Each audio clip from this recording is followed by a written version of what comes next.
কুণাল ঘোষের ধারণা নাই, বাইরের লোক লাগে না, আমরাই টিএমসি কে কেলাতে পারি এবং সারা পশ্চিমবাংলায় কেলাবো, আমি বলে দিচ্ছি।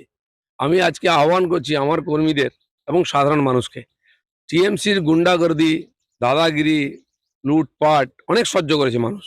আমরা সামনে আছি, আমরা শুরু করেছি, আপনার হাত লাগান। এরপরে টিএমসির নেতার গুন্ডাদের গণপিটুনি হবে সব জায়গায়, আমি বলে দিচ্ছি। কারণ কলকাতার বুকে যদি আমরা ঠুকতে পারি, সারা পশ্চিমবঙ্গে ঠুকতে পারি, ঠুকবো।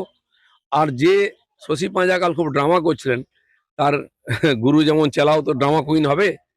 উনি হয়তো ভুলে গেছেন যখন সুদীপ ব্যানার্জিকে অ্যারেস্ট করেছিল সিবিআই, উনি মবকে নিয়ে গিয়ে এরকম আমাদের পার্টি অফিসে অ্যাটাক করেছিলেন, ইট পাটকেল মারিয়েছিলেন। কালকেও তিনি মবকে নিয়ে এসেছিলেন, দিয়ে আর বাস আটকে কাঁচ ভাঙছিলেন, সব ভিডিও দেখুন। ব্যাপারটা উল্টো হয়ে গেছে, উনি বুঝতে পারেননি। আর সব জায়গায় তো সমান হবে না, আমাদের কর্মীরা তৈরি হয়ে আসে এবং তৈরি আছে দ্বিতীয়বার যেন কোথাও ভুল না করেন। কিন্তু তার ফলে খালি ব্যান্ডেজ মাথায় বাঁধা হবে না, অনেক জায়গায় ব্যান্ডেজ পড়বে। বম বন্দুক সব আনবো, গুন্ডাদের সঙ্গে লড়ার জন্য কি আছে? উনি দেখেছেন বম ছিল কোথায়, লাঠি ছিল কোথায়? ওনারা ভেবেছেন দুটো ঢিল মারবেন, বিজেপি লোকেরা পালিয়ে যাবে, যা হয়।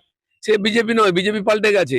এবং এটাও জেনে রাখুন, কাল মাননীয় প্রধানমন্ত্রী বলেছেন, সবকা সাথ সবকা বিকাশ সবকা হিসাব।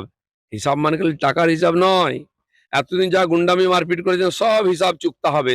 সাবধান থাকুন, যদি শশী বাজার বাড়িতে অ্যাটাক হতে পারে, কালীঘাটেও অ্যাটাক হতে পারে, মদন মিত্রি বা চেতলার বাড়িতেও অ্যাটাক হতে পারে, আর এটা হবেও ভোটের আগে, জেনে রাখুন। সর্বভারতীয় সভাপতির উপরে অ্যাটাক হতে পারে। মাননীয় নাড্ডাজির উপরে 21 সালে অ্যাটাক হয়েছিল, আমি তার গাড়িতে ছিলাম। তাকে ঘিরে রেখে 2000 লোক বড় বড় ইট পাথর মারা হয়েছিল। তার গাড়ি যদি বুলেট প্রুফ না থাকতো, ভয়ঙ্কর অবস্থা হতো। আর এখানে যেখানে প্রধানমন্ত্রী এলে গো ব্যাক বলে বড় বোর্ড লাগানো হয়। যাই হোক, একদিন খেলাতেই আজকে বোর্ডটা নামিয়ে নিয়েছে ওরা।